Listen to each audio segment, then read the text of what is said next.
종합 스포츠 분석 토킹입니다.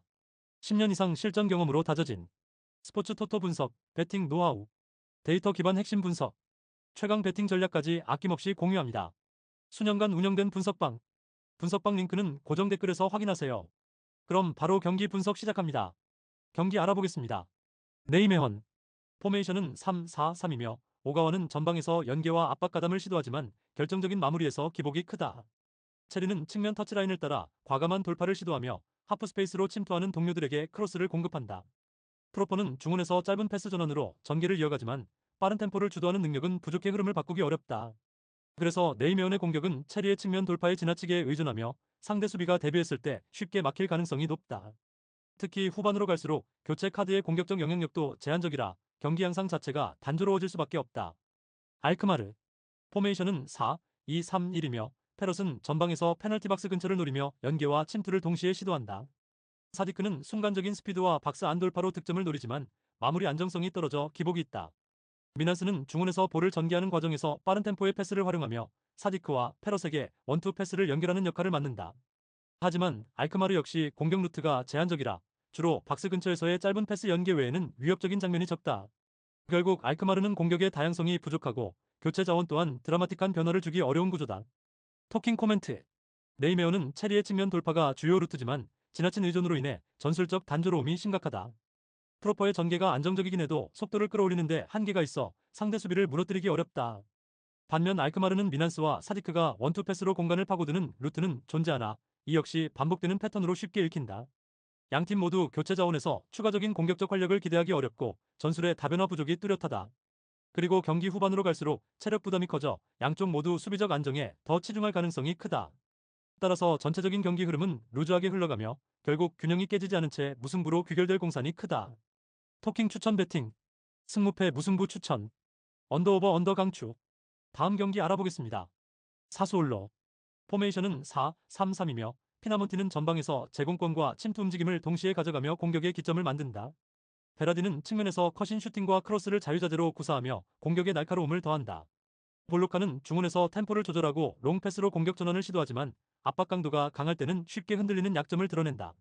사수올로는 전방에서 강한 압박과 빠른 전환으로 경기 흐름을 잡으려 하지만 포백 수비진의 간격 유지가 불안하다. 특히 측면이 벌어지는 순간 중앙 수비가 쉽게 무너지고 뒷공간을 노출하며 실점으로 직결되는 장면이 반복된다. 결국 전방 화력이 살아있어도 수비 구조의 불안으로 인해 경기 전체를 지배하기에는 한계가 뚜렷하다. 우디네세 포메이션은 3-5-2이며 이게르 브라보는 최근 물오른 득점 감각으로 문전에서 치명적인 마무리를 보여주고 있다. 데이비스는 중원에서 강한 압박과 볼 탈취 능력을 바탕으로 경기를 거칠게 풀어나가며 전환 상황에서 팀의 흐름을 끌어올린다. 칼스트렘은 좌우 전환과 볼 배급에서 안정감을 제공하며 이선과 전방을 유기적으로 연결하는 역할을 수행한다. 우디네세는 3-5-2 특유의 촘촘한 미드필드 압박으로 상대 빌드업을 방해하고 빠른 전환을 통해 공격수들의 침투를 극대화한다. 특히 이게르 브라보의 결정력은 사수올로 포백의 허점을 집요하게 공략할 수 있는 핵심 무기다. 결국 우디네세는 탄탄한 중원 압박과 골 결정력을 무기로 원정에서도 충분히 승부를 주도할 수 있다. 토킹 코멘트 사수올로는 피나몬티와 베라디를 활용한 공격 전개가 날카롭지만 수비 조직력이 무너지는 순간 급격히 흔들린다. 볼로카의 전개가 막히면 공격 루트가 단순해지고 빠른 역습에 무너질 위험이 크다. 반면 우디네세는 데이비스와 칼스트렘의 중원 장악력 그리고 이게르 브라보의 물오른 득점 감각이 맞물리며 공격의 완성도를 높인다. 특히 이게르 브라보는 공간을 찾아 들어가는 움직임과 순간적인 마무리 능력으로 사수올로 포백을 공략할 준비가 되어 있다. 따라서 이번 경기는 수비 불안이 여전한 사수올로보다 우디네세가 확실히 유리한 흐름을 가져갈 가능성이 크다. 토킹 추천 배팅 승무패 사수올로 패강추 언더오버 언더 추천 다음 경기 알아보겠습니다. 라요 포메이션은 4-4-1-1이며 공격 전개는 28라존을 중심으로 측면에서 폭발력을 끌어낸다. 28라존은 빠른 드리블 스타트와 날카로운 컷신으로 상대 풀백을 흔들며 크로스와 슈팅 선택 모두 위협적이다. 포르에 대 프루토스는 최전방에서 움직임이 예리해 박스 안에서 수비 라인을 흔들고 최근 득점 감각이 절정에 이르고 있다. 우나이 로페즈는 중원에서 빌드업 템포를 조율하며 볼을 빠르게 전방으로 공급해 측면 공격을 가속화한다. 라요는 측면에서의 볼 순환과 빠른 전환으로 상대 블록을 찢어내며 세컨드볼 회수 후 재차 침투를 통해 압박을 이어간다. 특히 홈에서는 높은 라인 유지와 적극적인 전방 압박으로 상대 빌드업을 흔드는데 강점을 가진다. 세비야 포메이션은 4-2-3-1이나 포백 수비진의 안정감이 시즌 내내 흔들리고 있다. 센터백 라인이 측면 커버와 박스 안 공간 관리에서 자주 어긋나며 하프 스페이스를 열어주는 장면이 반복된다. 알폰 곤잘레스는 전진 드리블로 공격 전개에 힘을 보태지만 볼을 잃었을 때 후방 전환이 늦어 수비 라인을 위험에 빠뜨린다. 이삭 로메로는 전방 압박을 시도하지만 왕성한 활동량이 풀타임으로 유지되지 않아 중반 이후 힘이 떨어진다. 바르가스는 박스 근처에서 연계 능력은 있으나 전방에서 볼이 막히면 영향력이 급감한다. 세비야는 수비와 중원의 압박 간격이 벌어지면서 상대의 빠른 측면 돌파와 컷인에 취약한 그림을 반복해왔다. 특히 라요의 28라존과 대 프루토스의 조합에 측면과 박스 내부가 동시에 흔들릴 가능성이 높다. 토킹 코멘트. 라요는 28라존을 축으로 한 측면 돌파와 빠른 전환으로 상대 블록을 무너뜨리는 데 능하다. 우나이 로페즈가 전개 속도를 끌어올리며 호르에데 프루토스가 절정의 득점 감각으로 박스 안 위협을 완성한다. 세비야는 포백 라인이 하프 스페이스와 박스 근처 커버에서 잦은 실수를 범하며 측면 돌파와 컷인에 자주 무너진다. 특히 알폰 곤잘레스의 전진 후 공간 방치, 이상 로메로의 후반 압박 저하가 라요에게 기회를 제공할 수 있다. 라요는 홈에서 압박 강도와 속도감으로 상대 빌드업을 제한할 수 있어 세비야의 전개를 끊어낼 가능성이 높다. 세비야의 박스 내 대인 마킹 불하는데 프로토스에게 결정적 기회를 열어줄 수 있다. 결국 이 매치업은 라요의 측면 폭발력과 최전방 결정력이 세비야 수비를 흔들며 승부를 좌우할 흐름이다. 토킹 추천 배팅. 승무패 라요 승 강추. 언더오버 오버 강추. 다음 경기 알아보겠습니다. 크로닝원. 포메이션은 4-2-3-1이며 윌룸손은 전방에서 제공권 싸움과 연계 플레이를 통해 팀 공격의 첫 단추를 끊는다. 반 베르에는 박스 근처에서 움직임이 활발하지만 상대 수비 압박이 강해지면 고립되는 경우가 많다. 타하는 이선에서 순간적인 침투와 드리블을 시도하지만 활동량이 떨어지는 구간에서는 공격의 날카로움이 줄어든다. 특히 리그 최상위 전력을 상대로는 공격 루트가 단조로워지며 수비 라인을 내리는 선택을 할 수밖에 없다. 그래서 홈에서도 수비 중심 운영을 할 가능성이 높고 공격 전개에서 다소 답답한 흐름이 이어질 수 있다. 페예노르트. 포메이션은 4-2-3-1이며 우에다는 최전방에서 움직임을 바탕으로 박스 침투와 마무리 능력을 모두 보여준다. 하지무사는 측면에서 스피드와 돌파로 상대 라인을 흔들며 컷백과 크로스를 통해 득점 기회를 만들어낼 수 있다. 스타인은 플레이메이커로서 패스 전개뿐 아니라 인스텝 중거리 슈팅 능력을 갖추고 있어 흐로닝원이 내려앉을 경우 직접적인 득점 옵션이 된다. 황인범의 부상 결정은 발렌테와 스타인이 커버할 수 있고 아메도지치의 퇴장 공백은 와타나베가 대체할 수 있어 전력 누수는 크지 않다. 즉, 페예노르트는 선수층이 두터운 편이어서 주전급 1, 2명의 결장은 전혀 문제가 되지 않는다. 리그 1위를 유지하는 안정적인 스쿼드 밸런스가 이번 경기에서도 그대로 작동할 것이다. 토킹 코멘트. 크로닝어는 반 베르엔과 타하가 전방에서 활발히 움직이지만 페예노르트의 압박을 견뎌내기엔 힘에 부칠 수 있다. 그리고 수비적으로 내려앉는 순간 스타인의 중거리 슈팅과 하지 무사의 돌파에 노출될 위험이 크다. 페예노르트는 황인범과 아메도지치의 공백을 두터운 스쿼드로 충분히 메우며 안정된 밸런스를 유지할 수 있다. 특히 스타인은 플레이메이킹과 중거리 슈팅이라는 두 가지 무기를 동시에 보여줄 수 있어 흐름을 주도할 가능성이 높다. 따라서 흐로닝원이 수비적으로만 버티는 운영을 택할수록 오히려 페예노르트가 더 쉽게 기회를 만들어낼 수 있다. 결국 전체적인 전력 차이와 전술 완성도를 고려했을 때 페예노르트가 주도할 그림이다. 토킹 추천 배팅. 승무패 흐로닝원 패 강추. 언더오버 오버 추천. 다음 경기 알아보겠습니다. 위트레흐트. 포메이션은 4-3-3이며 미겔 로드리게스는 박스 안에서 세컨드 볼 집중력과 마무리 감각이 뛰어난 정통 골잡이다. 블레이크는 전방 압박과 연계 능력으로 전술적 균형을 맞추며 순간적인 탈압박으로 공격 전환에 기여한다. 벤센은 중앙 지역에서 대각선으로 측면 하프 스페이스를 침투하는 전형적인 메잘라 무브먼트를 보여준다. 이 움직임을 통해 박스 안으로 진입해 있는 로드리게스에게 결정적인 어시스트를 공급하는 패턴이 위트레흐트의 핵심 무기다. 특히 옌센의 침투를 상대가 제대로 따라가지 못하면 곧바로 측면과 중앙의 균형이 무너져 치명적인 실점 장면으로 이어질 수 있다. 따라서 위트레흐트는 중원 침투와 측면 결합을 통해 다양한 득점 기회를 창출할 수 있는 구조다. 헤렌벤. 포메이션은 4-2-3-1이며 벤테는 제공권 싸움과 포스트 플레이에 강점을 지닌 전방 자원이다. 메르벨트는 수비형 미드필더로서 커버 범위와 태클에서 존재감을 보이지만 전방 압박에 노출되면 뒷공간 커버가 느려진다. 반 오베레엠은 이선에서 왕성한 활동량을 보여주지만 압박 강도가 높아질 때 패스 미스가 반복되는 약점이 있다. 헤렌베는 전개 속도가 느려지는 순간 중원 장악력이 약화되며 특히 박스 근처 하프 스페이스를 통제하지 못하는 장면이 잦다. 결국 옌센 같은 메잘라 유형의 침투 움직임을 제어하지 못하면 위트레흐트의 공격 패턴에 흔들릴 수 있다. 이러한 구조적 약점은 상대의 유기적인 움직임을 막기 어렵게 만들며 경기 내내 불안 요소로 작용할 수 있다. 토킹 코멘트. 위트레흐트는 옌센의 대각선 침투와 로드리게스의 마무리를 중심으로 패턴을 확립해 나가고 있다. 블레이크까지 연계에 가담하면서 전방 압박과 빠른 전환이 자연스럽게 이어진다. 반면 헤렌베는 포백 라인의 하프 스페이스 대응이 허술해 박스 근처에서 위트레흐트의 메잘라 무브먼트를 막기 어렵다. 메르벨트의 커버 범위가 넓지 않다는 점도 이러한 전술적 약점을 더욱 두드러지게 한다. 그래서 이번 경기는 전술적 상성과 공격 완성도를 감안했을 때 위트레우트가 확실히 앞선다고 평가된다. 특히 홈에서의 압박 강도까지 더해지면 헤렌베는 쉽게 탈출구를 찾지 못할 가능성이 높다. 토킹 추천 배팅. 승무패 위트레우트 승 강추. 언더오버 오버 강추. 다음 경기 알아보겠습니다. 아스톤빌라. 포메이션은 4-2-3-1이며 와킨스는 폭발적인 침투와 득점으로 전방에서 위협을 주지만 고립될 경우 영향력이 줄어든다. 맥기는 왕성한 활동량과 태클로 중원 압박을 이끌지만 전진할 때 뒷공간 커버가 불안하다. 틸레만스는 빌드업의 중심에서 패스를 공급하지만 압박 강도가 높아지면 탈압박에서 흔들리는 약점을 드러낸다. 빌라는 주중 볼로냐와의 유로파리그 일정을 소화하며 체력적으로 크게 소모된 상태다. 그래서 후반으로 갈수록 집중력 저하와 전환 속도 저하가 뚜렷이 드러날 가능성이 높다. 특히 포백이 라인을 내릴 경우 측면과 중앙의 간격이 벌어지며 상대의 인버티드 움직임을 제어하기 어렵다. 풀럼. 포메이션은 4-2-3-1이며 호드리고 무니스는 순간적인 침투와 결정력으로 상대 수비를 흔들 수 있는 자원이다. 이워비는 측면과 중앙으로 가며 연결고리 역할을 하며 드리블과 전환 패스로 공격 흐름을 빠르게 살려낸다. 루키치는 중원에서 볼 간수와 탈압박 능력이 뛰어나며 점유율 싸움에서 안정감을 제공한다. 풀럼의 가장 큰 특징은 측면 풀백들이 인버티드 형태로 중앙으로 좁혀 들어오며 중원 싸움에 힘을 더한다는 점이다. 이러한 움직임으로 순간적인 수적 우위를 확보하고 점유율을 높여 상대의 파이널 서드를 공략한다. 특히 풀백과 미드필더가 유기적으로 스위칭하며 공격 루트를 창출하는 과정은 빌라 수비에 큰 부담이 될 것이다. 토킹 코멘트. 아스톤 빌라는 와킨스의 결정력에 기대지만 맥긴과 틸레만스의 체력 소모와 압박 대응 한계가 약점이다. 주중 일정으로 인해 라인 간격과 집중력이 무너질 가능성이 크며 후반일수록 체력 저하가 심각해진다. 반면 풀럼은 인버티드 풀백 전술을 통해 중원에서 수적 우위를 형성하고 점유율을 높여 빌라 수비를 흔들 수 있다. 이오비와 루키치가 전원의 중심을 잡아주면 호드리고 무니스가 박스 안에서 결정적인 찬스를 잡을 수 있다. 따라서 전술적 상성과 체력 차이를 모두 고려했을 때 이번 경기는 풀럼 쪽으로 무게가 실린다. 특히 후반부로 갈수록 빌라의 전술적 취약점이 두드러지며 풀럼이 경기 주도권을 잡을 가능성이 높다. 토킹 추천 배팅.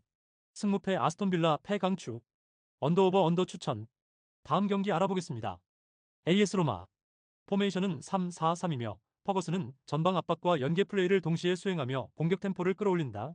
엘 샤라위는 특유의 하프스페이스 침투 움직임으로 상대 3백의 간격을 파고들며 순간적인 가속으로 득점 기회를 만든다. 마니코네는 중원에서 탈압박과 전진 패스에 강점이 있어 엘 샤라위와의 2대1 원투 패턴을 자주 형성한다. 특히 이 두 자원의 유기적 호흡은 로마 공격 전개에서 핵심 축을 담당하며 베로나의 뒷공간을 지속적으로 위협할 수 있다.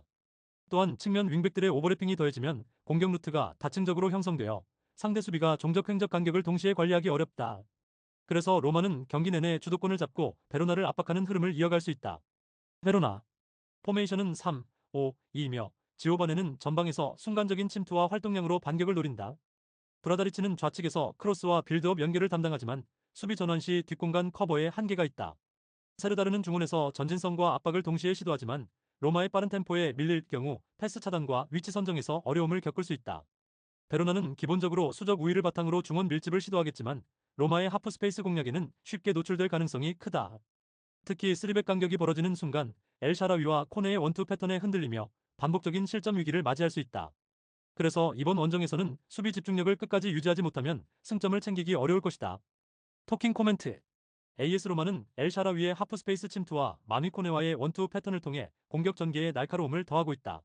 퍼거슨까지 가세해 전방 압박과 연계까지 이어지면 베로나 수비는 지속적으로 흔들릴 수밖에 없다.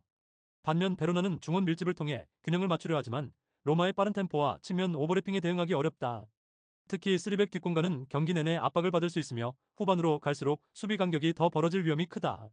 그래서 이번 경기는 로마가 홈의 기세와 전술적 날카로움을 앞세워 경기를 주도하며 승리를 가져갈 가능성이 높다. 결국 핵심은 엘 샤라위, 코네 콤비의 연계가 경기 내내 살아나는지 여부인데 현재 흐름대로라면 로마가 충분히 우위를 점할 수 있다. 토킹 추천 배팅. 승무패 AS 로마 승 강추. 언더오버 언더 추천. 다음 경기 알아보겠습니다. 피사. 포메이션은 3-4-3이며 마이스터는 중원에서 수비 가담과 전개 모두를 시도하지만 강한 압박에 노출되면 빌드업의 안정감이 떨어진다. 트라모니는 측면에서 폭넓은 활동량을 보이지만 크로스의 정확성과 순간적인 탈압박 능력에서 한계가 있다. 마리는 전방에서 연계와 마무리를 동시에 시도하지만 상대 수비를 흔들기에는 제공권과 스피드 모두에서 아쉬움이 드러난다. 그래서 피사의 공격은 단조로운 크로스 의존도가 높으며 3백 수비 라인은 측면과 중앙 간격이 벌어지면서 대응 속도가 늦다. 특히 상대가 메잘라 무브먼트로 중앙에서 측면을 파고들 경우 라인 붕괴가 쉽게 일어날 수 있는 구조다. 피오렌티나 포메이션은 3-4-3이며 구드문드손은 중앙에서 측면으로 대각선 침투를 이어가며 전방 공격수에게 찬스를 만들어준다. 파지올리는 세밀한 패스와 전환 능력을 바탕으로 하프스페이스를 공략하며 순간적으로 공간을 파괴하는 움직임을 보여준다. 모이스키는 폭발적인 스피드와 문전에서의 집중력을 갖춘 공격수로 구드문드손과 파지올리의 침투 패스를 마무리하는 데 최적화된 자원이다. 피오렌티나는 이들의 삼각 전술을 통해 빠른 전환과 결정적 득점 기회를 창출하며 상대 수비 간격을 끊임없이 흔드는 패턴을 보여줄 수 있다. 결국 쓰리백의 간격 제어에 허점을 가진 피사를 상대로 다양한 공격 시나리오를 만들어낼 가능성이 크다. 토킹 코멘트. 피사는 마이스터와 트라모니의 활동량으로 버티려 하지만 전환 속도와 패스 정확도에서 문제를 드러내고 있다. 마린이 전방에서 버텨도 마무리 효율이 떨어져 득점 루트가 제한적이다. 반면 피오렌티나는 구드문드손과 파지올리의 대각선 침투가 하프스페이스를 무너뜨리며 모이스킨의 문전 집중력으로 연결된다. 쓰리백 구조를 흔드는 이 움직임은 피사의 수비 간격 약점을 정조준한다. 게다가 피오렌티나는 빠른 전환과 삼각 전술로 공격 다양성을 확보하고 있어 경기 내내 압도적인 흐름을 가져갈 수 있다. 따라서 전체적인 전술 완성도와 마무리 능력을 감안하면 피오렌티나가 우세를 점할 가능성이 높다. 토킹 추천 배팅. 승무패 피사패 강추. 언더오버 오버 강추. 다음 경기 알아보겠습니다. 니스. 포메이션은 3-4-3이며 수비 가담을 최우선으로 두고 후방에서부터 빌드업을 천천히 전개하는 안정지향적 색채가 뚜렷하다. 케빈 카를로스는 포스트 플레이와 제공권 싸움에서 버티며 팀의 전방볼 지배 시간을 늘려준다. 보가는 좁은 공간에서도 드리블 돌파와 컷인으로 개인 돌파를 시도하지만 지원이 늦을 때는 효율이 떨어진다. 부다위는 왕성한 활동량으로 중원 압박과 후방 전환을 빠르게 돕고 수비 안정감 형성에 핵심 역할을 한다. 또한 니스는 상대가 라인을 끌어올리면 역습으로 반격하기보다 점진적으로 전진하며 템포를 늦추는 경향이 강하다. 그래서 주도권을 잡더라도 위험 부담을 최소화하며 세트피스나 긴 볼 전개를 통한 단발적 기회 창출에 집중한다. 파리FC. 포메이션은 4-3-3이지만 중원 라인을 상당히 내리며 두 줄 수비에 가까운 형태를 취하는 경우가 잦다. 제벨스는 피지컬과 제공권을 활용해 전방볼을 지켜내고 세컨드 볼 찬스를 만들어낸다. 케발은 측면 돌파와 크로스에서 속도를 살릴 수 있으나 공간이 닫히면 공격 템포가 느려진다. 카마라는 활동량과 전진 패스로 역습 전환을 노리지만 강한 압박을 받을 때 실수가 잦아지는 편이다. 또한 파리FC는 공격 전개를 과감하게 가져가기보다 수비 우선으로 시간을 지우며 경기 흐름을 늦춘다. 그래서 득점 기대치를 올리는 대신 위험을 최소화하는 데 집중하고 롱볼이나 세트피스 한두 번이 주된 기회가 된다. 토킹 코멘트. 이 경기는 양팀 감독이 모두 실점을 먼저 피하려는 신중한 접근을 유지할 가능성이 크다. 니스는 3-4-3을 기반으로 하되 윙백을 깊숙이 내려 5백 형태를 완성하고 중원 압박을 통해 상대 전진 패스를 끊는다. 케빈 카를로스가 볼을 지켜도 전진 지원이 늦어 속공의 속도가 크게 떨어지고 점유 싸움이 길어질 공산이 있다. 보가는 개인 돌파로 변화를 만들지만 주변 지원이 제한될 때 고립될 가능성이 크다. 파리FC는 4-3-3이지만 라인을 크게 내리고 중원에서 밀집을 형성해 역습 타이밍을 노릴 것으로 보인다. 케발과 카마라가 빠른 전환을 노려도 상대의 하프 스페이스 압박에 막히면 속도를 살리기 어렵다. 그리고 세컨드볼 회수전에서 밀리는 쪽이 주도권을 잃을 수 있으나 전체적으로는 긴 패스와 세트피스 의존도가 높을 것으로 예상된다. 결국 점유율보다 안정감을 우선시하는 두 팀의 스타일이 맞물리며 루즈하고 다득점 기대치가 낮은 흐름이 이어질 가능성이 높다. 토킹 추천 배팅. 승무패 무승부 추천. 언더오버 언더 강추. 다음 경기 알아보겠습니다. 프라이부르크. 포메이션은 4-2-3-1이며 흘러는 최전방에서 제공권과 연계 플레이를 통해 공격의 기점을 만든다. 그리포는 하프스페이스로 파고드는 침투 움직임이 날카롭고 순간적으로 수비 라인을 무너뜨리는 능력이 탁월하다. 에게슈타인은 중원에서 날카로운 킬 패스로 전방에 결정적인 찬스를 공급하며 경기 리듬을 주도한다. 프라이부르크는 전체적으로 공격 전개 속도가 빠르고 전환 상황에서 높은 집중력을 유지해 상대 수비를 곤란하게 만든다. 특히 홈에서 강한 압박과 세밀한 패턴 플레이가 더해져 상대를 끌고 가는 힘이 강하다. 이러한 구조 속에서 프라이부르크는 초반부터 경기 주도권을 잡고 상대를 몰아붙일 가능성이 높다. 호펜하임. 포메이션은 4-3-3이며 램펄은 측면에서 넓은 활동량으로 전환 플레이를 시도하지만 수비 가담에서 한계가 있다. 아슬라니는 중원에서 빌드업과 압박 탈출을 시도하지만 빠른 템포에 노출되면 실수로 이어질 수 있다. 아부둘라후는 공격 시 전방에서 압박을 가하지만 최전방에서 고립될 때는 팀의 전개가 끊기는 문제가 반복된다. 호펜하임은 강한 압박을 받으면 후방 빌드업이 흔들리고 특히 하프스페이스 침투에 취약한 장면을 자주 드러낸다. 포백 수비진의 간격 유지가 불안해 상대 공격수를 놓치며 실점으로 직결되는 경우가 많다. 결국 프라이부르크처럼 하프스페이스를 적극적으로 활용하는 팀을 상대할 때 구조적으로 무너질 수밖에 없는 약점을 갖고 있다. 토킹 코멘트. 프라이부르크는 그리포의 하프스페이스 침투와 에게슈타인의 킬 패스를 결합해 날카로운 공격 루트를 만든다. 이 조합은 이미 시즌 초반부터 꾸준히 위력을 발휘하며 팀 상승세를 이끌고 있다. 휠러의 제공권과 연계가 더해지면서 단순한 공격 패턴이 아닌 다채로운 전개가 가능하다. 반면 호펜하임은 포백 수비 간격 유지가 불안하고 하프스페이스를 공략하는 팀들의 약점을 노출해왔다. 아슬라니의 템포 조율이 무너지는 순간 전체적인 전술 응집력이 흔들릴 가능성이 크다. 따라서 이번 경기는 전술적 상성과 완성도에서 프라이부르크가 확실히 우위를 점할 수 있다. 토킹 추천 배팅. 승무패 프라이부르크 승 강추. 언더오버 오버 추천. 다음 경기 알아보겠습니다. 엘체. 포메이션은 3-4-1-2이며 라파미르는 높은 제공권과 강한 피지컬을 바탕으로 전방에서 버티며 세컨드 골을 만들어낸다. 헤르만 발레라는 윙백 포지션에서 빠른 오버래핑과 날카로운 크로스로 공격폭을 넓히고 로드리고 멘도자는 하프 스페이스를 파고들며 세밀한 연계와 마무리까지 담당한다. 엘체는 홈에서 전환 속도가 매끄럽고 세컨드 볼 회수 후 빠르게 전방으로 볼을 공급해 공격 템포를 유지한다. 특히 체력적 여유가 있을 때 전방 압박과 중원 간격 유지가 안정적이며 세트피스에서도 제공권을 활용한 득점 루트가 위력적이다. 이번 라운드를 앞두고 충분히 휴식을 취한 만큼 선수들이 100% 경기 퍼포먼스를 발휘할 준비가 되어 있다. 셀타비고. 포메이션은 3-4-3이며 파블로 듀라는 역동적인 움직임과 전방에서의 속공 전개에 강점이 있지만 연속된 일정으로 활동량이 크게 떨어져 있다. 이아고 아스파스는 여전히 문전 결정력과 페널티 박스 근처의 연계 능력을 지니지만 체력적 부담이 커질 때 볼 터치의 날카로움이 감소한다. 의라익스 모리바는 중원에서 볼 운반과 압박 회피를 담당하지만 강행군 속도와 체력 부담으로 인해 안정적 빌드업을 이어가기 어렵다.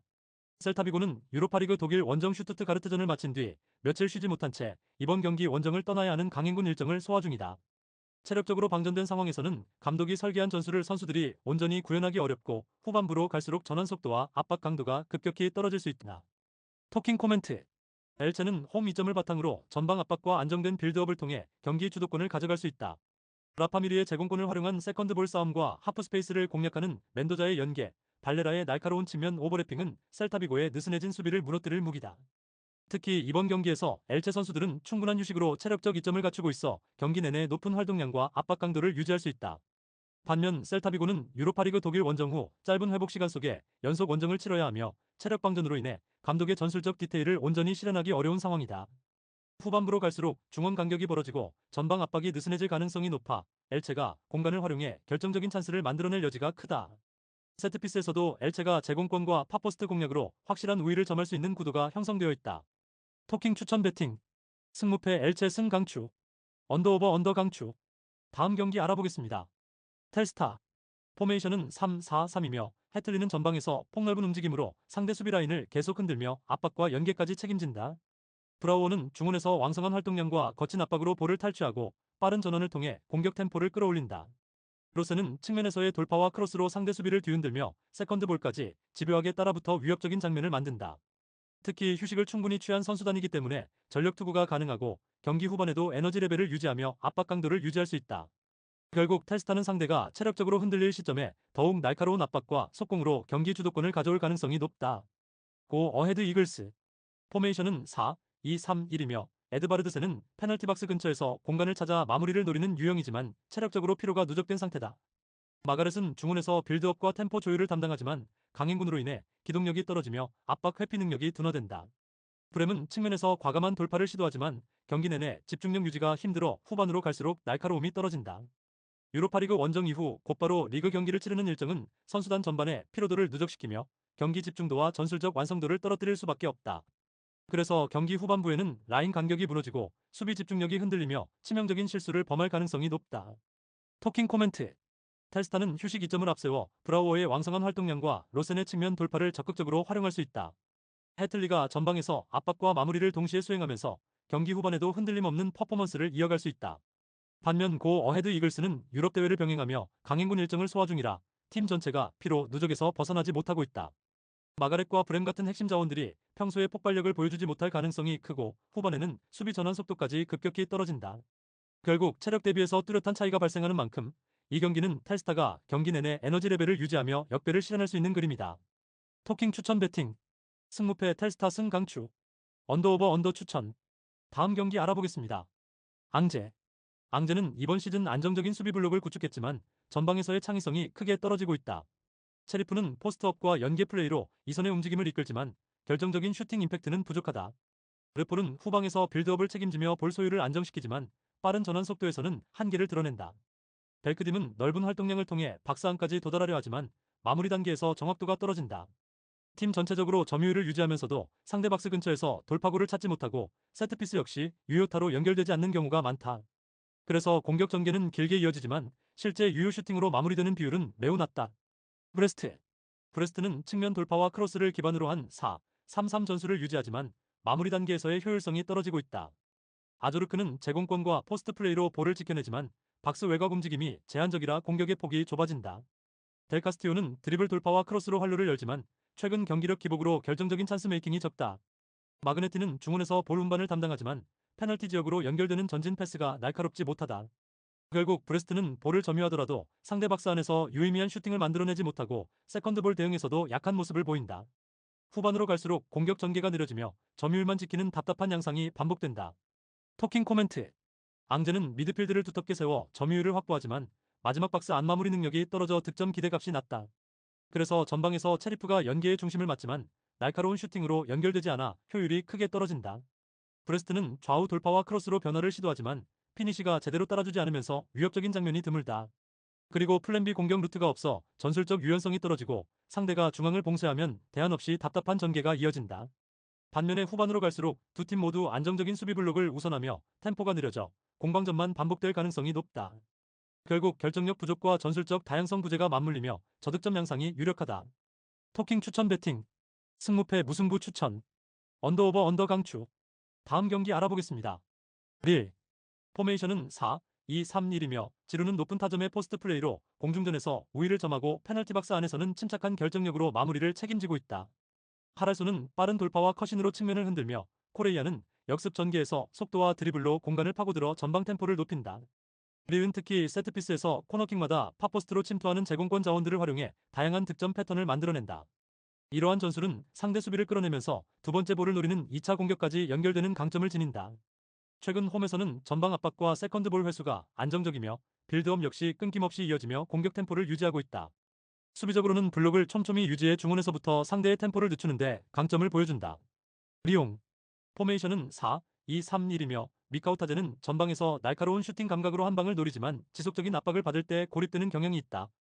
슐츠는 인버티드 돌파와 중거리 슈팅을 통해 위협을 만들지만 촘촘한 블록을 상대로는 효율이 급감한다. 테스만은 중원에서 전환과 볼 배급을 맡고 있으나 강한 압박에 노출될 때 안정감을 잃고 실수를 범하는 약점이 존재한다. 리옹은 후방 빌드업 시 상대 압박에 취약해 전개가 끊기며 빠른 트랜지션이 필요한 상황에서 템포를 잃기 쉽다. 특히 후반 체력 부담이 커질 때 중원과 측면 모두에서 간격이 벌어지고 뒷공간이 노출되는 패턴이 자주 나타난다. 세트피스 수비 집중력도 흔들리며 제공권 싸움에서 밀리는 장면이 반복되고 있다. 토킹 코멘트. 리은 지루의 포스트 플레이와 페널티 박스 안에서의 침착한 마무리, 그리고 세트피스 위력을 통해 다양한 공격 루트를 확보하고 있다. 코너킥 상황에서 팝포스트 침투를 활용한 제공권 패턴은 이번 경기에서도 가장 큰 무기가 될 수 있다. 하랄손과 코레이아는 측면 돌파와 속도를 활용해 전개 템포를 끌어올리고 세컨드 볼 회수 후 빠른 마무리까지 이어갈 수 있는 구조를 갖추고 있다. 또한 릴은 홈에서 전방 압박과 미드필드 전투를 주도하며 빌드업 안정성을 바탕으로 공격 전환을 끊김없이 수행한다. 반면 리옹은 빌드업 단계에서 압박 저항이 낮고 테스만의 볼 운반 능력이 강한 압박에 흔들리며 전개가 자주 끊긴다. 슐츠와 미카우타제 의존도가 높아 패턴이 단조롭고 후반 체력 저하 시 라인 간격이 벌어지며 세트피스와 역습에 크게 흔들릴 가능성이 높다. 토킹 추천 배팅. 승무패 릴 승강추. 언더오버 오버 강추. 다음 경기 알아보겠습니다. 메스. 포메이션은 4-2-3-1이며 이번 시즌 내내 리그 최악 수준의 수비 조직력을 드러내고 있다. 특히 페널티 박스 측면 하프 스페이스를 무인지경처럼 방치해 상대 공격수들이 자유롭게 침투할 수 있게 만든다. 수비 라인과 미드필더 라인 간격이 벌어지면서 그 공간에서 상대가 킬 패스와 중거리 슈팅을 시도할 여지를 수시로 제공한다. 중앙과 측면 모두 압박 타이밍이 어긋나며 전방에서 한번 끊기면 빠른 복구가 어렵다.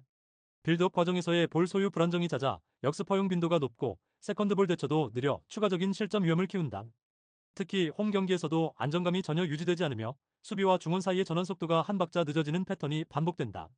결국 메스는 공간 관리 실패와 수비 집중력 부재로 상대에게 너무 많은 기회를 헌납하고 있는 상태다. 르하브르. 포메이션은 4-1-4-2를 기반으로 하고 있으며 빠르고 간결한 직선형 공격 전개가 팀의 핵심 무기다. 캐치타는 순간 가속과 타이밍 침투가 예리해 하프 스페이스를 공략하며 박스 안에서 킬 패스를 받아낼 수 있다. 사마타는 제공권과 움직임을 바탕으로 박스 점유와 마무리에서 확실한 옵션을 제공하며 세컨드볼 반응 속도도 뛰어나다. 두쿠레는 중원에서 볼 운반과 전진 패스를 동시에 책임지며 측면과 중앙을 자연스럽게 연결해준다. 특히 캐치타와 사마타의 박스 근처 짧은 연계와 타이밍 슈팅은 메스의 허술한 포백과 벌어진 간격을 직격할 수 있는 패턴이다.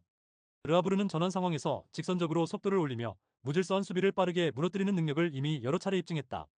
후반에도 압박을 유지할 수 있는 체력과 라인 조율 능력으로 경기 내내 안정적 우위를 점할 가능성이 높다. 토킹 코멘트. 메스는 올 시즌 포백이 무너지고 수비와 미드필더 간격이 자주 벌어지면서 상대에게 결정적 찬스를 내주는 장면이 반복되고 있다. 하프스페이스와 세컨드볼 대응에서의 취약함은 상대에게 자유로운 침투와 킬 패스를 허용하는 원인으로 작용한다. 빌드업 과정에서도 볼 소유가 불안해 빠른 역습에 노출되며 후반으로 갈수록 복구 속도가 급격히 떨어진다. 반면 르아브르는 두쿠레의 전진 패스와 캐치타의 날카로운 타이밍 침투를 앞세워 이런 공간을 효율적으로 공략할 준비가 되어 있다. 사마타는 제공권과 세컨드볼 처리 능력으로 박스 안에서 결정적 마무리를 시도할 수 있으며 공격 완성도를 끌어올린다. 또한 르아브르는 후방 빌드업 안정성과 체력적 지속력을 바탕으로 경기 후반에도 압박과 템포를 유지할 수 있어 유리하다. 결국 공간 활용과 공격 전개 효율에서 르아브르가 메스를 압도할 가능성이 매우 높다. 토킹 추천 배팅. 승무패 메스패 강추. 언더오버 오버 강추. 다음 경기 알아보겠습니다. 클른. 클른은 3-4-3 포메이션을 바탕으로 전방 압박과 빠른 전환 플레이를 동시에 구사한다. 빌턴은 좌측에서 활동량과 연계 능력으로 전진 패스를 이끌며 중원과 최전방 사이의 연결고리를 만들어낸다. 특히 카민스키는 순간 스피드를 활용한 라인 브레이킹 무브먼트가 돋보인다. 그 움직임은 마치 육상 선수급으로 폭발적이며 슈투트가르트 포백 뒷공간이라는 무인지경을 공략할 수 있는 가장 강력한 무기다. 마르텔은 중원에서 압박과 볼 배급을 동시에 소화하며 카민스키의 침투와 빌터의 움직임을 뒷받침한다. 결국 켈르는 카민스키의 속도와 마르텔의 조율, 빌터의 전방 지원까지 맞물리며 홈에서 강력한 파괴력을 보여줄 가능성이 높다. 슈투트가르트. 슈투트가르트는 4-2-3-2를 기반으로 데미로비치가 전방에서 제공권과 압박을 동시에 수행한다. 볼테마드는 중원에서 짧은 패스를 통해 볼 순환을 돕지만 압박 강도가 높아질 경우 탈압박에서 흔들린다. 로엘링은 전방 침투와 연계 시도로 위협을 가하지만 전체적인 공격 패턴은 단조롭다. 무엇보다 포백 수비진의 뒷공간이 취약하며 라인 간격이 벌어질 경우 상대 속도전에 쉽게 뚫린다. 특히 카민스키처럼 빠른 라인 브레이킹을 구사하는 자원에게는 치명적으로 노출될 수 있다. 슈투트가르트가 공격적으로 나서더라도 수비 전환 속도의 느림이 결국 발목을 잡을 가능성이 크다. 토킹 코멘트. 켈르는 카민스키의 순간 스피드와 라인 브레이킹 움직임을 적극적으로 활용해 슈투트가르트 수비 라인을 흔들 준비가 되어 있다. 그 움직임은 포백 뒷공간을 무인지경으로 만들며 득점으로 직결될 수 있는 가장 위협적인 무기다. 빌터와 마르텔은 각각 측면 지원과 중원 압박으로 안정적인 전개를 뒷받침하며 전체 밸런스를 견고하게 유지한다. 반면 슈투트가르트는 볼테마드와 르웰링의 활동량으로 균형을 잡으려 하지만 뒷공간 불안은 쉽게 해결되지 않는다. 이 경기는 빠른 전환과 순간 침투에서 압도적인 무기를 가진 켈른이 홈에서 확실한 주도권을 가져갈 수 있는 매치다. 토킹 추천 배팅. 승무패 켈른 승 강추. 언더오버 언더 추천. 다음 경기 알아보겠습니다. 뉴캐슬. 포메이션은 4-3-3이며 엘랑가는 측면에서 폭발적인 스피드와 돌파로 전방 압박을 주도하지만 마무리의 일관성이 부족하다. 반스는 좌측에서 과감한 슈팅 시도를 가져가며 전환시 공격에 힘을 실어주지만 수비 가담이 늦어 측면 뒷공간을 노출하는 장면이 잦다. 토날리는 중원에서 템포를 조율하며 전방으로 볼을 연결하지만 상대의 강한 압박을 받을 경우 탈압박 과정에서 실수가 반복된다. 뉴캐슬은 포백 수비를 기본으로 유지하지만 라인 간격이 넓어질 때 측면과 하프 스페이스를 동시에 노출하는 약점이 뚜렷하다. 결국 강한 변칙 전술에 직면했을 때 순간적인 대응이 늦어져 라인이 붕괴되는 위험이 크다. 아스날. 포메이션은 4-3-3이며 요케레시는 플랜 A 공격수로 활용되며 박스 안에서 제공권과 움직임으로 꾸준히 득점 기회를 만들어낸다. 마두에케는 측면에서 드리블 돌파와 컷신으로 공격의 다양성을 더하며 상대 풀백을 집요하게 흔드는 역할을 한다. 미켈 메리노는 중원에서 전개를 담당하지만 상황에 따라 최전방까지 올라가 펄스9 형태로 전환하면서 변칙적인 공격 루트를 가동한다. 아스날은 경기 중간에도 유연하게 전술을 바꾸며 상대 포백이 대응하기 어려운 다양한 공격 패턴을 만들어낸다. 이러한 변칙 전략은 뉴캐슬 수비 라인에게 지속적으로 혼란을 줄 수 있고 요키레시와 메리노가 교차하며 공격을 풀어가는 순간 결정적인 찬스가 나온다. 토킹 코멘트. 뉴캐슬은 엘랑카와 반스를 중심으로 측면 압박을 시도하지만 전환 속도가 느려질 때 아스날의 빠른 템포를 제어하지 못한다. 토날리가 중원에서 균형을 맞추려 해도 상대가 변칙적으로 전술을 바꾸면 포백 뒤 공간을 통제하기 힘든 약점이 드러난다. 반면 아스날은 요케레시를 플래너로 두면서도 필요할 때는 미켈 메리노를 펄스9으로 올리며 전술적 변화를 즉각적으로 가져간다. 마두에케까지 측면에서 상대 풀백을 끊임없이 괴롭히면 뉴캐슬 포백 수비는 경기 도중 적응하기 어렵다. 결국 유연한 전술 운영과 변칙적인 공격 루트를 활용하는 아스날이 전방에서 주도권을 가져갈 가능성이 높다. 토킹 추천 배팅. 승무패 뉴캐슬 패 강추. 언더오버 오버 강추. 다음 경기 알아보겠습니다. 레체. 포메이션은 4-3-3이며 카마르다는 전방에서 제공권과 연계에 강점을 보이나 고립되는 시간이 많아 영향력이 제한적이다. 테테 모렌테는 측면에서 돌파와 크로스로 위협을 주지만 전환 속도가 늦어지면 공수 밸런스를 잃는 경우가 잦다. 라마다니는 중원에서 압박과 커버링을 시도하지만 공간 간격이 넓어질 때 이를 메우지 못하는 문제가 반복된다. 결국 레체의 포백 수비 조직은 리그 최악 수준으로 평가받고 있으며 하프 스페이스 방어 실패가 자주 발생한다. 중앙과 측면 모두에서 간격 유지가 무너져 상대에게 킬패스와 슈팅 찬스를 쉽게 허용하고 있고 그 결과 팀 순위는 최하위 20위까지 추락한 상황이다. 홈이점에도 불구하고 수비의 구조적 붕괴는 여전히 치명적인 약점이다. 볼로냐. 포메이션은 4-2-3-1이며 임모빌레는 박스 안 움직임과 마무리에서 여전히 날카로운 감각을 보여주며 레체의 허술한 뒷공간을 노릴 수 있다. 오르솔리니는 우측에서 드리블 돌파와 컷인 슈팅으로 차별화된 공격 루트를 만들며 전방에서 공격의 다양성을 책임진다. 오드가르드는 이선에서 창의적인 패스를 뿌리며 임모빌레와 오르솔리니를 연결하는 플레이메이커 역할을 수행한다. 특히 볼로냐는 중원에서부터 압박을 시작해 상대의 전개를 차단하고 빠르게 전환하여 공격으로 이어가는 강점을 갖고 있다. 레체의 하프 스페이스 노출과 간격 붕괴는 볼로냐 공격진의 장점을 극대화시킬 수 있는 환경이다. 그래서 볼로냐는 이번 원정에서도 상대 약점을 효율적으로 찌르며 우위를 점할 가능성이 높다. 토킹 코멘트. 레체는 수비 조직의 허점이 뚜렷하며 하프 스페이스와 중앙 간격 붕괴가 반복되면서 상대에게 쉽게 기회를 내주고 있다. 볼로냐는 임모빌레, 오르솔리니, 오드가르드 삼각 편대를 통해 빠르고 직선적인 공격 전개로 상대의 약점을 공략할 준비가 되어 있다. 특히 레체의 수비는 구조적으로 무너져 있어 한번 흔들리면 연속 실점으로 이어질 가능성이 크다. 볼로냐는 중원 압박과 빠른 전환으로 경기 주도권을 쉽게 가져갈 수 있고 전방 결정력으로 승부를 결정지을 수 있다. 따라서 이번 매치업은 홈에서 반전을 노리는 레체보다는 안정적인 전술 완성도를 갖춘 볼로냐가 확실히 앞선다. 결국 전체적인 전력차와 수비 불안을 감안하면 볼로냐 승리 가능성이 가장 높다. 토킹 추천 배팅. 승무패 레체 패 강추. 언더오버 오버 추천. 다음 경기 알아보겠습니다. 바르셀로나. 바르셀로나는 최근 볼이 위치한 지역에 최대한 많은 선수를 배치해 수적 우위를 만들고 그 힘으로 점유율을 장악하는 데 집중하고 있다. 레반도프스키는 박스 안에서의 결정력과 연계 플레이를 겸비해 상대 수비를 흔들어 놓는다.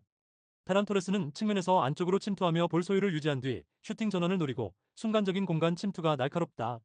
페드리는 중원에서 빌드업과 템포 조절을 책임지며 패스 간격을 매끄럽게 이어주고 볼 전진을 안정적으로 돕는다. 라민 야말의 부재는 측면 돌파 자원이 줄어드는 변수가 되지만 여전히 바르셀로나는 수적 우위를 활용한 볼순환으로 경기를 주도할 수 있다. 특히 점유율 장악 능력을 통해 상대가 계속 뛰어야 하게 만들며 후반으로 갈수록 상대 체력을 소모시키는 데 강점을 보인다. 소시에다드. 소시에다드는 4-1-4-2를 기반으로 중원에서 안정감을 추구한다. 미켈 오야르사발은 전방에서 연계와 마무리를 동시에 노리지만 볼 점유가 끊길 때 고립되는 경우가 잦다. 쿠보 타케우사는 오른쪽에서 드리블 돌파와 컷인으로 위협을 만들지만 바르셀로나식 높은 점유율 앞에서는 볼 터치가 제한될 가능성이 있다. 베냐트 투리엔테스는 빌드업을 조율하며 패스를 뿌리지만 강한 압박과 수적 열세 상황에서는 실수가 나올 위험이 있다. 결국 소시에다드는 높은 볼 소유권을 내주며 수비와 압박을 반복해야 하는 흐름에 체력 부담이 커질 수밖에 없다. 전술적으로 플랜 B가 뚜렷하지 않아 점유율을 잃었을 때 역습 외에는 위협을 만들기 어렵다. 토킹 코멘트. 바르셀로나는 볼이 위치한 구역에 다수의 선수를 배치해 수적 우위를 확보하며 점유율을 장악한다. 그래서 자연스럽게 경기 흐름을 주도하고 상대를 뒤로 물러나게 만들며 상대가 쉴 틈 없이 압박을 시도하다가 체력 소모가 누적될 가능성이 크다. 레반도프스키의 박스 안존재감과 페드리의 빌드업 안정감이 더해져 공격 전개가 유연하게 이어질 전망이다. 그리고 측면에서 페란 토레스가 침투 타이밍을 조율해 마무리의 질을 높이면 라민 야말 부재도 충분히 극복 가능하다. 반면에 소시에다드는 높은 점유율을 빼앗길 경우 빠른 역습 외에는 대안이 부족해지고 후반 체력 저하로 수비 간격이 쉽게 벌어질 위험이 크다. 결국 전술적 완성도와 점유율 싸움에서 바르셀로나가 상대를 지치게 만들며 경기 주도권을 확실히 줄 가능성이 높다. 토킹 추천 배팅. 승무패 바르셀로나 승 강추. 언더오버 오버 추천. 다음 경기 알아보겠습니다. 우니온 베를린. 포메이션은 5-3-2이며 캐디라는 중원에서 패스마스터다운 매끄러운 빌드업과 전진 패스를 통해 공격 전개를 이끌어낸다. 그의 킬 패스는 최종 수비 라인 사이 공간을 찌르며 상대 수비 조직을 순간적으로 붕괴시키는 힘이 있다. 일리치는 빠른 침투와 민첩한 움직임으로 뒷공간을 공략하며 한 번의 볼 공급만으로도 득점 루트를 열어낼 수 있다. 안사는 전방에서 압박과 연계 플레이를 병행하며 역습 상황에서 공격 템포를 끌어올린다. 결국 우니온 베를린은 파이브백의 안정감 속에 날카로운 후역습을 완성해내며 함부르크를 몰아칠 수 있는 구조를 갖춘다. 함부르크 포메이션은 3-4-3이며 퀘니 히스데르퍼는 전방 압박과 스피드 돌파에서 위협적이지만 결정적인 마무리에서 불안정하다. 러싱 렐레시트는 미드필드에서 왕성한 활동량을 보여주지만 전환 속도가 늦어 역습 차단이 제대로 이뤄지지 못한다. 렘베르크는 제공권과 포스트 플레이에서 역할을 수행하지만 상대의 촘촘한 파이브백을 상대로 고립되는 장면이 잦다. 함부르크는 공격 전개가 측면에 치우치고 세컨드볼 대응에서도 불안한 모습을 보이며 수비 라인 사이 공간 노출이 반복된다. 특히 수비 전환 과정에서 뒷공간 통제가 무너지는 약점이 있어 이번 경기에서도 치명적인 실점을 허용할 위험이 크다. 토킹 코멘트 우니온 베를린은 케디라의 전진 패스와 일리치의 뒷공간 침투가 결합돼 후역습에서 치명적인 파괴력을 발휘할 수 있다. 안사의 압박과 연계가 더해지면서 전방에서 템포를 빠르게 이어가며 상대 수비를 흔들 수 있다. 반면 함부르크는 외식 넬레시티의 느린 전환과 렘베르크의 고립 현상으로 인해 전방에서 확실한 돌파구를 찾기 어렵다. 결국 수비 블록 사이 공간을 방어하지 못하는 약점은 우니온 베를린의 강점과 직결되며 전술적 상성이 명확히 드러난다. 이 경기는 결국 우니온 베를린이 수비 안정과 후역습의 날카로움으로 흐름을 지배할 가능성이 크다. 토킹 추천 배팅 승무패 우니온 베를린 승 강추 언더오버 언더 추천 다음 경기 알아보겠습니다. AC 밀란 포메이션은 3-5-2이며 히메네스는 전방에서 제공권과 압박으로 기여하지만 박스 안마무리에서 기복이 있다. 풀리식은 측면에서 폭발적인 드리블과 커신 움직임으로 변화를 만들지만 수비 가담이 부족해 라인이 흔들린다. 모드리치는 여전히 패스 시야와 경기 조율에서 클래스를 보여주지만 활동량 저하로 인해 수비 지원이 원활하지 않다. 3백 수비진은 공간 커버에는 안정적이지만 중앙과 측면 사이 포켓 공간이 열릴 경우 흔들림이 발생한다. 특히 좌우 윙백이 전진한 이후 뒷공간을 메우지 못하면 상대의 스윙 패스에 연쇄적으로 무너질 위험이 크다. 그래서 나폴리의 중원 조율과 침투 플레이를 막아내기는 쉽지 않은 상황이다. 나폴리 포메이션은 4-1-4-1이며 호일루는 전방에서 타이밍 있는 침투와 강력한 슈팅으로 수비 라인을 위협한다. 폴리타노는 측면에서 속도와 드리블로 돌파하며 포켓 공간을 공략하는 순간 마무리 능력까지 겸비했다. 데 브라이너는 앵커맨 자리에서 좌우로 스윙 패스를 뿌리며 상대 수비 조직을 흔드는 능력이 탁월하다. 길모어 역시 중원에서 탈압박과 빠른 전환으로 공격의 템포를 끌어올리며 브라이너와 함께 핵심 연결고리를 형성한다. 이 둘의 스윙 작업으로 만들어진 포켓 공간으로 폴리타노와 호일룬이 절묘하게 침투하면서 결정적인 찬스를 만들어낸다. 현대 축구 트렌드에 부합하는 이 공격 전술은 상대 수비가 90분 내내 통제하기 어려운 구조다. 토킹 코멘트 AC밀란은 모드리치가 중원에서 조율을 맡지만 나폴리의 강한 스윙 작업에 끌려다닐 수 있다. 풀리식이 공격적으로 나서면 윙백 뒷공간이 노출되고 이는 3백 전체를 흔드는 약점으로 이어진다. 반면 나폴리는 데 브라이너와 길모어가 좌우로 흔들며 포켓 공간을 열어주고 호일룬과 폴리타노가 이를 적극적으로 침투해 마무리한다. 이러한 공격 패턴은 전술적 디테일과 현대 축구 흐름에 완벽히 부합하며 AC밀란 수비가 버티기에는 부담이 크다. 결국 경기의 주도권은 중원에서 균형을 잃지 않는 나폴리 쪽으로 기울 가능성이 높다.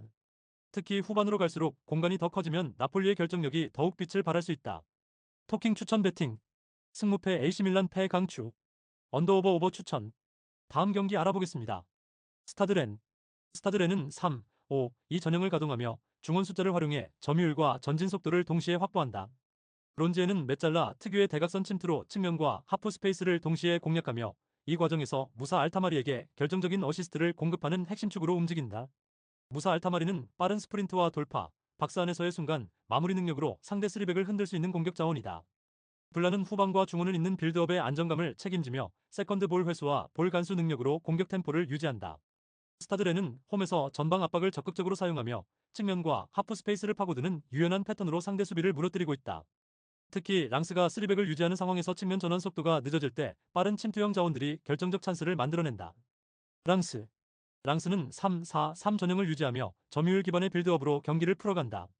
토뱅은 전방에서 드리블 돌파와 중거리 슈팅으로 변화를 꾀하지만 강한 압박을 받을 때 볼 간수가 흔들린다.